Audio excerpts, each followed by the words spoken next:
नमस्कार, मेरा नाम है अंकित। आज वर्ल्ड कैंसर डे है और कैंसर इस बीमारी का नाम सुनते ही हमें एक डर जो है वो सताता है कि कैंसर कहीं हो गया तो यार अब जो है ज़िंदगी का अंत है, या कैंसर से जुड़े कई अलग अलग जो मिथ्य हमें आसपास लोगों से सुनने मिलते हैं, उसके वजह से इस डर के घेरे में हम बंधते चले जाते हैं। और आज इसी घेरे से बाहर निकलना है, कैंसर के इस डर को हमारे मन से निकालना है। कैंसर से जुड़े मिथ्य और तथ्य क्या क्या है, आज ये बताने के लिए हमारे साथ डॉक्टर रमाकांत तायड़े जी हैं। Welcome to our studio sir. नमस्कार। डॉक्टर रमाकांत तायड़े जी जो कि एक कैंसर सर्जन है, प्रैक्टिसिंग सिंस 12 इयर्स। इनका एक तायडेज कैंसर क्लिनिक भी है जो कि रामदास पेठ में मौजूद है, और ये ऑन्को सर्जरी में एक कंसल्टेंट भी है। तो सर, सबसे पहले तो मैं आपसे जानना चाहूँगा, आज वर्ल्ड कैंसर डे हम ऑब्जर्व कर रहे हैं, तो इसमें सबसे पहला सवाल तो मेरा यही रहेगा कि कौन से ऐसे सबसे ज़्यादा क्रिटिकल इश्यूज़ या चैलेंजेस आपको अपने डे टू डे लाइफ में देखने पड़ते हैं या पेशेंट्स के ट्रीटमेंट में आपको देखने पड़ते हैं? आज वर्ल्ड कैंसर डे पे मैं बताना चाहूँगा कि वर्ल्ड कैंसर डे इसलिए मनाया जाता है कि जो लोगों में कैंसर के बारे में जो मिथ्स है या फिर जो डर है जी। उनको लोगों में अवेयरनेस कैंसर के बारे में बढ़ाया जाए। जो मेन रूटीन प्रैक्टिस में कैंसर को ट्रीटमेंट में मुझे लगता है कि जो कठिनाई है, आज लोगों में कैंसर के बारे में बहुत ज़्यादा अवेयरनेस नहीं है। एजुकेशन की वजह से जो कैंसर के बारे में जो मिथ्स है या फिर गलत धारणाएं हैं, उसकी वजह से भी काफ़ी कठिनाई आती है ट्रीटमेंट में। तीसरा इम्पॉर्टेंट फैक्टर है कि जो कैंसर के ट्रीटमेंट के लिए जो स्पेशलाइज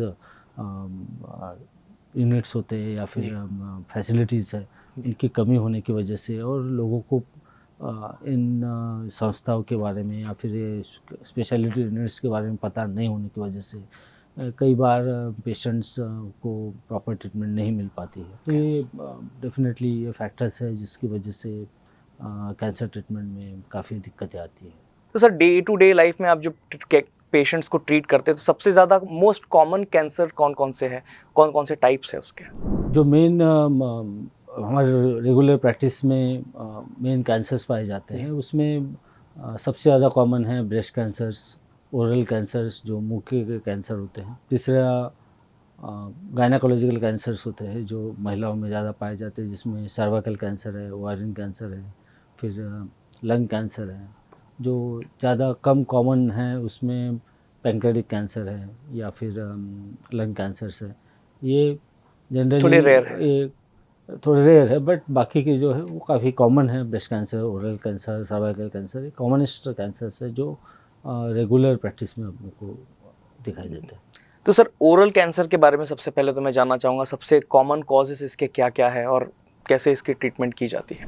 ओरल कैंसर हमारे एरिया में पर्टिकुलरली विदर्भ और सेंट्रल इंडिया में बहुत ही ज़्यादा कॉमन है। बिल्कुल। इसकी वजह ये है कि हमारे एरिया में जो तंबाकू और तंबाकू के प्रोडक्ट्स जो बनते हैं, उसकी वजह से जो युवा और मध्य आयु के लोग इस कैंसर से काफ़ी पीड़ित है। और इसी वजह से कैंसर कैपिटल बोल के नागपुर को एक बुरा नाम मिला है।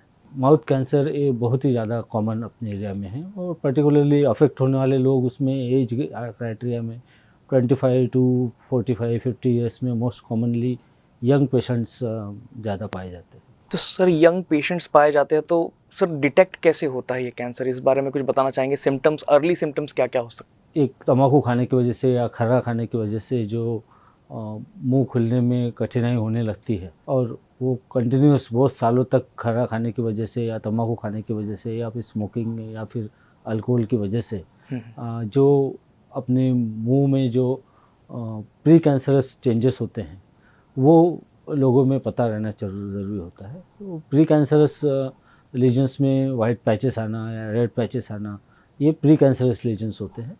और फिर धीरे धीरे उसी लीजन्स में अगर उनकी पहले ही रोकथाम नहीं की गई या को नहीं रोका गया, तो यही लीजन्स जो है आगे जाके कैंसर में कन्वर्ट होते हैं। कैंसर एज सच अल्सर होते हैं या फिर ग्रोथ होती है जो बहुत दिनों तक हील नहीं होती है। जैसे ही ये सिम्टम्स ऐसे ध्यान में आते तो अपने डॉक्टर को जल्द से जल्द दिखाना चाहिए और फिर स्पेशलिस्ट को दिखाना चाहिए, जिससे कि जल्दी उसको डायग्नोस किया जाए। ओके। डायग्नोसिस करने के लिए जो है बायोप्सी करना एक बहुत ही इम्पोर्टेंट ये होता है, Part और होता है। एक बार बायोप्सी करने के बाद पता चल जाता है कैंसर है या नहीं है, ओके। तो स्पेशलिस्ट के जाके जांच करना बहुत ही वो ज़रूरी होता है। बट अगर ऐसा कोई भी सिम्टम दिख रहा है तो सबसे पहले तो डॉक्टर को जाके कंसल्ट कर लिया जाए। सो कितना ड्यूरेशन का, अगर कोई घाव नहीं भर रहा है तो कितने ड्यूरेशन में, एक अगर लेमैन लैंग्वेज में मैं पूछूं तो कितने दिनों में जाना चाहिए मुझे? लेमैन लैंग्वेज में बताया जाए तो समझ लीजिए जो लोग बहुत खरा वगैरह खाते हैं और उनको छाला होता है ज़ुबान में या फिर गाल में या फिर मसूड़ों में, जो हील नहीं हो रहा है, ट्रीटमेंट करने के बाद भी 15 दिन या 1 महीने तक भी ट्रीटमेंट कर रहे हैं अपने लोकल डॉक्टर से और वो ठीक नहीं हो रहा, तो ज़रूर अपने स्पेशलिस्ट को दिखाना चाहिए, सो दैट जो रेगुलर ऐसे डिसीज ट्रीट करते हैं उनको ज़्यादा समझ में आता है और जल्दी वो उसको बायोप्सी वगैरह करके उसको डायग्नोसिस किया जाए। और सर सबसे कॉमन कैंसर टाइप जो आपने बताया वो है ब्रेस्ट कैंसर, जो ओरल कैंसर के बाद सबसे कॉमन कैंसर टाइप है। तो इसके क्या क्या कॉजेस है और इसके कैसे अर्ली सिम्टम्स कैसे पता चलते हैं? महिलाओं में पाने जाने वाला सबसे ज़्यादा कॉमन कैंसर में से एक है ब्रेस्ट कैंसर। ये इंडिया ही में नहीं, वर्ल्ड वाइड सबसे कॉमनेस्ट कैंसर है महिलाओं में पाया जाने वाला। ये कैंसर महिलाओं में सबसे ज़्यादा पाया जाता है, लेकिन ऐसा नहीं है कि पुरुषों में नहीं होता है, पुरुषों में होता है लेकिन कम मात्रा में पाया जाता है। ब्रेस्ट कैंसर के मेन सिम्टम्स होते हैं स्तन में गांठ आना, स्तन में से खून का रिसाव होना, स्तन की स्किन जो है उसमें बदलाव आना, काख में कोई गांठ आना, या फिर जो पेन बहुत दिनों तक ब्रेस्ट में हो रहा है उसकी वजह से ये मेन सिम्टम्स होते हैं। रिस्क फैक्टर्स के बारे में हम अगर बात करेंगे तो सबसे इम्पॉर्टेंट है कि एक महिला होना ही सबसे बड़ा पहला एक रिस्क फैक्टर होता है ब्रेस्ट कैंसर होने का। बाकी रिस्क फैक्टर्स में और है कि जेनेटिक फैक्टर्स है, लाइफस्टाइल फैक्टर्स है, कुछ फैक्टर्स ऐसे होते हैं जो मॉडिफाइबल है, जो आप कंट्रोल करके इसको रिस्क को कम कर सकते हैं। कुछ ऐसे होते हैं कि नॉन मॉडिफाइबल है जिसमें आपका कोई कंट्रोल नहीं है, जैसे कि एज है, बीइंग और औरत लेडीज़ होना या फिर महिला होना एक रिस्क फैक्टर है, इसको आप नहीं कम कर सकते हैं। हेरिडिटरी फैक्टर है या फिर फैमिली हिस्ट्री है, घर में किसी को कैंसर है, ब्रेस्ट कैंसर, तो उनकी लड़कियों को होने का चांसेस बढ़ जाता है। अगर कोई महिलाओं को दूसरा कैंसर हुआ है तो उनको भी ब्रेस्ट कैंसर होने का चांस बढ़ जाता है। जो महामारी बहुत पहले शुरू होना या बहुत लेट ख़त्म होना, ये एक बहुत बड़ा रिस्क फैक्टर है। मॉडिफाइड फैक्टर्स जो उसको अवॉइड किया जा सकता है, उसमें शादी नहीं होना या फिर बच्चे नहीं होना या फिर ओरल कॉन्ट्रासेप्टिव पिल्स या फिर हार्मोनल थेरेपीज जो लेते हैं, इसकी वजह से भी ब्रेस्ट कैंसर होने की रिस्क बढ़ जाती है। तो सर ओवरऑल अगर एक पूरा कैंसर स्पेक्ट्रम की बात की जाए तो अपनी लाइफस्टाइल में क्या क्या चेंजेस, क्या क्या मॉडिफिकेशंस एक इंडिविजुअल ने करना चाहिए ताकि कैंसर से बचाव उनका हो सके, चाहे कोई भी प्रकार का हो? डेफिनेटली लाइफस्टाइल और बाकी चीज़ें कोई भी कैंसर होने के बचाव के लिए हम कर सकते हैं, जैसे कि हेल्दी लाइफस्टाइल रखना, हेल्दी डाइट है, रेगुलर एक्सरसाइज है, मोटापा नहीं होना या फिर हेल्दी वेट रहना, और अवेयरनेस रहना कि कैंसर के बारे में कि कोई भी कैंसर होने के सिम्टम्स क्या होते हैं, ये अवेयरनेस होना भी इम्पोर्टेंट है। तो सर कितना इम्पोर्टेंट होता है कि कैंसर का अर्ली डिटेक्शन हो जाए उसके ट्रीटमेंट के लिए, आप क्या कहेंगे इस बारे में? डेफिनेटली अर्ली डिटेक्शन यानी बहुत जल्दी पता चलना, पहले जल्दी स्टेजेस में पता चलना, ये बहुत ही इम्पोर्टेंट है कैंसर ट्रीटमेंट में। जितने जल्दी पहले या दूसरी स्टेज में कोई भी कैंसर अगर डिटेक्ट होता है तो उसके क्योर होने के चांसेस या पेशेंट को ठीक होने के चांसेस जो है वो काफ़ी बढ़ जाते हैं। सो अर्ली डिटेक्शन बहुत ही ज़्यादा इम्पोर्टेंट है कैंसर ट्रीटमेंट के लिए और ओवरऑल पेशेंट के सर्वाइवल के लिए। ऑलराइट। तो सर कोई टेक्नोलॉजिकल एडवांसमेंट्स या मेडिकल फील्ड में कुछ ऐसे एडवांसमेंट्स या अपग्रेडेशंस हुए हो जिनके बारे में आप बताना चाहते हैं कि ट्रीटमेंट में अभी ये सारी फैसिलिटीज़ अवेलेबल है तो डरने वाली बात नहीं है? ओवरऑल इन जनरल देखा जाए तो कैंसर की ट्रीटमेंट बेसिकली 3 प्रकार से की जाती है, जिसमें सर्जरी होती है, मेडिकल ऑन्कोलॉजी यानी कीमोथेरेपी होती है और रेडिएशन थेरेपी होती है। ये तीनों जो मोडालिटीज़ है डिफरेंट डिफरेंट वेज में यूज़ करके according to stage and organ इसको यूज़ किया जा सकता है। तो अभी काफ़ी एडवांसमेंट हुई है सारी ही मोडालिटीज़ में, जैसे कि सर्जरी में की होल सर्जरी है या फिर रोबोटिक सर्जरी है। ये सर्जरीज में काफ़ी मॉडिफिकेशन हुआ है। मेडिकल ऑन्कोलॉजी में नए नए टारगेटेड थेरेपीज़ है या फिर इम्यूनोथेरेपीज़ है। ये नए ड्रग्स आए जिससे कि पेशेंट के सर्वाइवल को और अच्छा कर सकते हैं। रेडिएशन थेरेपी में भी नई रेडिएशन मशीन्स आई है जो बड़ी ही प्रिसाइज है, जिससे पेशेंट को जो पहले बहुत ज़्यादा साइड इफ़ेक्ट्स होते थे वो काफ़ी कम हो गए हैं और ट्रीटमेंट सहन करने में बहुत इजी हो गया है सब। तो सर कैंसर को लेकर काफ़ी मिथ्य भी होते हैं लोगों के मन में, कई अलग अलग अफवाहें भी है फैली हुई। जैसे कुछ लोग कहते हैं कि कैंसर जो है एक बार हो गया तो बस अब मौत निश्चिंत है, या कुछ लोग कहते हैं कि काफ़ी कंटेजियस भी होता है कैंसर। कुछ लोगों का कहना है कि कुछ सुपर फूड जैसे कोई चीज़ है जो खा लेंगे तो कैंसर आपका क्योर हो जाएगा। तो ये सब मिथ्य के बारे में आप कुछ क्या कहेंगे और क्या एग्जैक्टली फैक्ट्स क्या है, तथ्य क्या है? काफ़ी मिथ्स है कैंसर के बारे में लोगों में, और बताना बहुत ज़रूरी है कि ये जो बातें आम जनता में हैं वो कई बार झूठी होती है, जिसकी वजह से लोग ट्रीटमेंट के लिए नहीं आते हैं।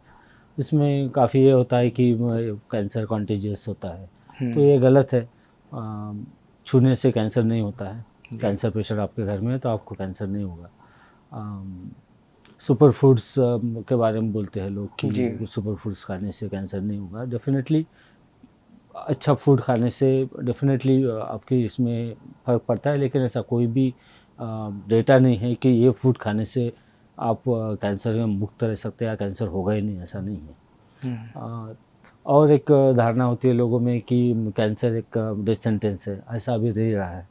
अर्ली स्टेजेस में अगर कैंसर डायग्नोसिस होता है तो बहुत से पेशेंट हैं जो क्योर होते हैं, क्योर हुए हैं। और धारणा होती है लोगों में कि ऑपरेशन करने से या फिर बायोप्सी करने से, जो उसको डायग्नोसिस करने के लिए करना होता है, तो उससे फैल जाता है, जिसकी वजह से बहुत से पेशेंट हमारे पास नहीं आते। तो ऐसा भी ये कोई एस्टेब्लिश डाटा नहीं है कि जिससे पता चले कि बायोप्सी करने से फैलता है वगैरह।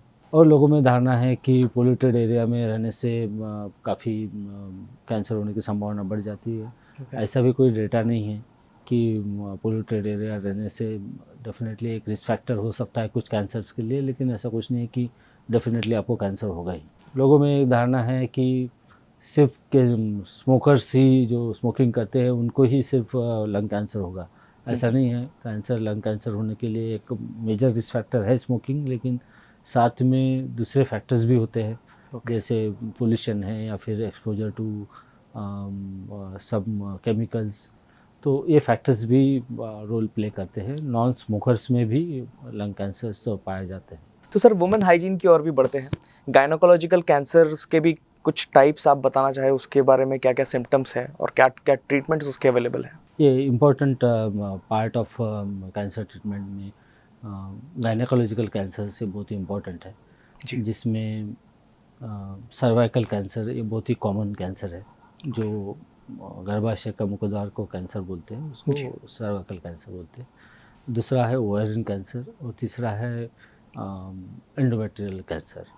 तो ये तीनों कैंसर्स जो है ज़्यादातर ओल्ड एज की तरफ ज़्यादा पाए जाते हैं। उनके सिम्टम्स में मेनली होते हैं कि जब माहवारी बंद हो जाती है उसके बाद ब्लीडिंग होना या सफ़ेद पानी जाना, या फिर पेल्विक पेन, पेट फूलना, खाना कम होना, भूख कम लगना, वज़न कम होना, ये जनरलाइज वीकनेस रहना, ये कॉमन सिम्टम्स हो सकते हैं तीनों कैंसर्स के।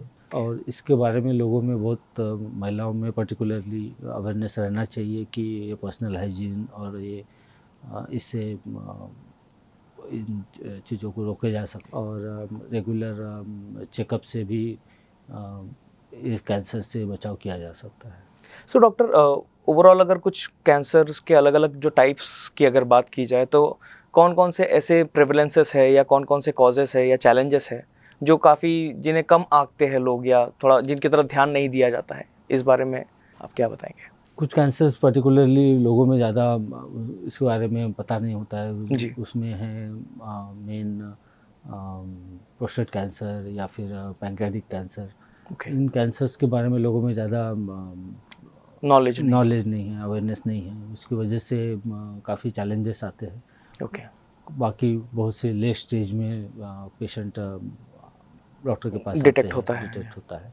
तो this is a major challenging area for doctors as well and for patients as well. एक अब हमने तो कैंसर के ट्रीटमेंट्स और उसके कॉजेस की बात कर ली, उनके अराउंड मिथ्य और तथ्य की भी बात कर ली, लेकिन एक कैंसर पेशेंट जो होता है उसके लिए सबसे बड़ा सपोर्ट, उसकी जो शक्ति होती है वो उसके फैमिली मेम्बर्स होते हैं, उसके पीयर्स होते हैं, उसके दोस्त होते हैं।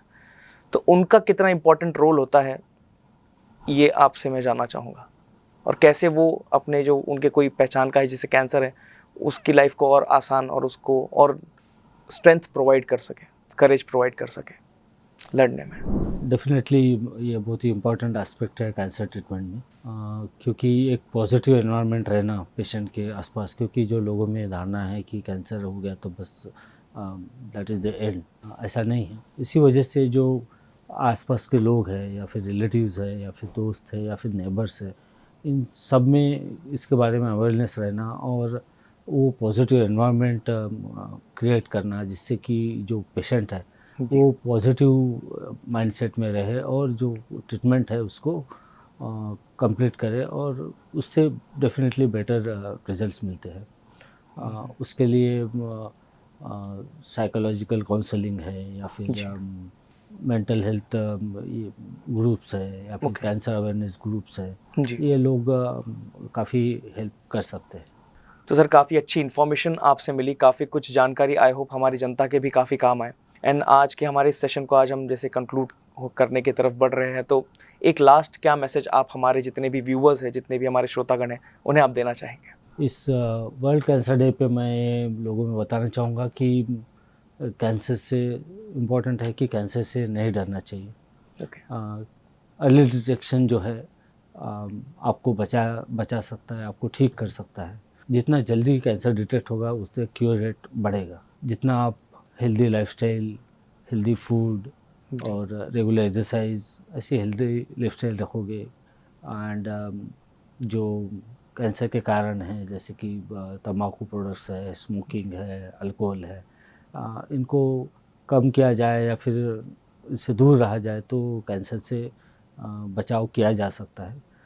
सबसे इम्पोर्टेंट है कि कैंसर से डरना नहीं है। कैंसर से जीतने के लिए हमको उसको फाइट करने के लिए एक पॉजिटिव इसमें रहना चाहिए। सबसे इम्पोर्टेंट स्टेप होता है कि जहाँ पे जो सिम्टम्स अभी बताए गए हैं या फिर जहाँ पर भी ऐसे लगता है कि अपने को कैंसर होने की संभावना है, महिलाएं है या पुरुष है, तो तुरंत अपने जो स्पेशलिस्ट डॉक्टर है उनको दिखाएं।